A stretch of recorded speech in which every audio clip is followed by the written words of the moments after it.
ಪ್ರೈಸಲ್ಲ ಯೋನ ಪ್ರವಾದಿ 2ನೇ ವಾಕ್ಯ ಹೇಳ್ತಿದೆ, ಸಂಕಟದಲ್ಲಿ ಸರ್ವೇಶ್ವರ ನಾನು ನಿನಗೆ ಮೊರೆ ಇಟ್ಟೇನೆ, ನಿನ್ನ ಪ್ರಾರ್ಥನೆಯನ್ನು ಆಲಿಸುವೆ ಎಂದ.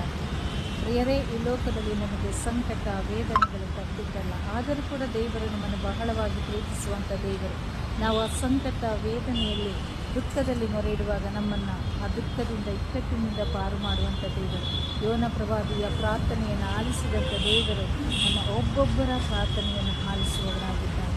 ಹೇಗೆ ಯೋನ ಪ್ರವಾದಿ ಆ ಮೀನಿನ ಉದರದಲ್ಲಿ ಇಟ್ಟುಕೊಂಡು ಆ ಸಂಕಟದಿಂದ, ಆ ನೋವಿನಿಂದ, ವೇದನೆಯಿಂದ ದೇವರೇ ನನ್ನನ್ನು ಇದರಿಂದ ಪಾರು ಮಾಡು, ಬಿಡುಗಡೆ ಕೊಡುವುದಾಗಿ ಪ್ರಾರ್ಥನೆ ಮಾಡುವಾಗ ದೇವರು ಆತನ ಪ್ರಾರ್ಥನೆಯನ್ನು ಆಲಿಸಿದ್ದು, ಇವತ್ತು ನಾವು ಕೂಡ ಪ್ರಾರ್ಥನೆ ಮಾಡುವಾಗ ನಮ್ಮ ಪ್ರಾರ್ಥನೆಯನ್ನು ಕೂಡ ದೇವರು ಆಲಿಸುವವರಾಗಿದ್ದಾರೆ.